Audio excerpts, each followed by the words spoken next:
Welcome to my channel, ketomealsandrecipes.com. Since I love making cookies, today I'm going to share another amazing cookie recipe, a recipe for my cranberry shortbread cookies. These cookies have a wonderful buttery taste like traditional Scottish shortbread, but with the addition of slightly tart cranberry mix. The perfect balance of sweet and tart that melts in your mouth and tastes so good. In the video, I will demonstrate 3 different versions of this recipe. A thin crispy cookie, a slightly thicker version that is more like a shortbread texture, and the last version that has a soft pillowy texture. So please keep watching, and if you like my videos, please give this video a like and do share. The macronutrient ratio for each of these delicious cranberry shortbread cookies is 4.4 to 1, with 2 grams of total carbs, 0.6 grams of soluble fiber, 0.6 grams of insoluble fiber, resulting in only 0.8 grams of net carbs based on a 30-gram or 1-ounce cookie dough. Let's get started by making the base shortbread by gathering all of our ingredients. By the way, as I make these cookies, I will suggest ingredient substitutions, so please keep watching. I'll begin by first getting my dried cranberries that are sugar-free. And then I'm going to cut the cranberries into halves because although the cranberries are kind of small, I want the smaller size so they will distribute through the dough better and you'll get a nicer balance of cranberries and shortbread cookie. After you've cut them in half, put them aside for a moment. Begin by getting a large mixing bowl into which you drop in all the dry ingredients. The almond flour. Next, add the lupin flour, which is the ingredient I prefer, but you could substitute with an equal amount of coconut flour. Drop in the dry milk or cream powder, or if you prefer, unflavored whey protein powder. Sprinkle in the gluten-free baking powder and the finely ground salt, and the glucomannan powder, also called konjac root powder. This is a binding agent, and I highly recommend it over xanthan gum or other gums. Then whisk to combine and set this bowl aside for a moment. In a separate large mixing bowl, add the cubed unsalted butter and beat for 1 minute until the butter is light and fluffy. Then slowly drizzle in the sweetener while beating to a light fluffy stage. Next, drop in the eggs and the vanilla and whisk to combine. While you continue to beat at a medium speed, drop in about half a cup of dry ingredients at a time. Beat until each scoop has been integrated. Repeat until all the dry ingredient mixture has been added to the bowl, and beat only until all the ingredients have been combined and you have a nice smooth dough. At which point, drop in the cranberries you cut in half and fold or beat at low speed to evenly integrate the cranberries into the dough. And that's all there is to making the shortbread dough. And now your shortbread dough is done. So I will show you how to make the thin crispy wafer version. For this version, I divide the dough in half. Place 1/2 of the dough on a piece of parchment. Line 2 painter sticks or chopsticks parallel to each other. This is a really good guide to make your cookies the right thickness, which is about 1/8 inch or 0.3 centimeters. Place half of the cookie dough between the sticks, flatten it a bit, and cover with a second sheet of parchment. Then using your rolling pin, roll the dough so it's the same thickness as your chopsticks or painter sticks. In order to get the most cutouts, I like to take the ragged ends and trim them off to form a nice 12 by 10 inch or 30 by 25 centimeter rectangle. Having done that, slide the parchment paper with the rectangle onto a tray and refrigerate for 30 to 60 minutes. When your cookie dough is nicely chilled, take it out of the refrigerator and remove the top sheet of parchment.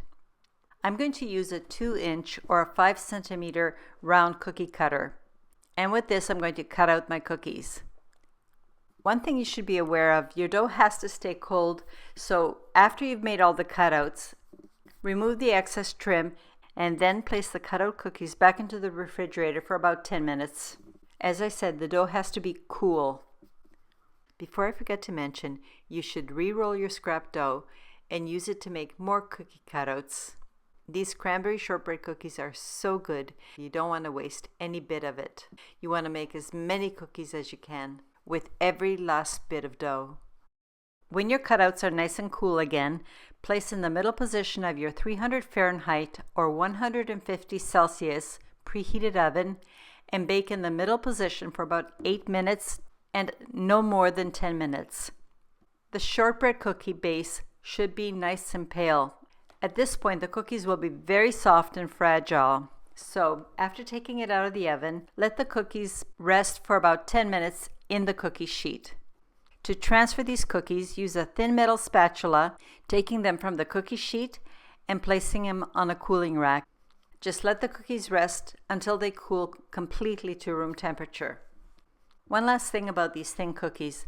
I want to mention that the number of these thin, crispy cranberry shortbread cookies you make will vary depending on how thinly you roll out the dough. And also, the thinner you roll out the dough, the crispier the cookies will be, and you might have to reduce the baking time a bit. Now it's time to make the more classic version of the cookies with a crispy exterior and a moderately soft interior, which feels exactly like a traditional shortbread cookie. After making the dough and adding the cranberries as you did earlier, instead of rolling out the dough, what you want to do is to scoop out 30 grams or 1 ounce balls of cookie dough. Remove from the scooper and roll into balls and put the balls into the center of a 1.5 inch or 3.75 cookie cutter and press to flatten the surface as evenly as you can, like this.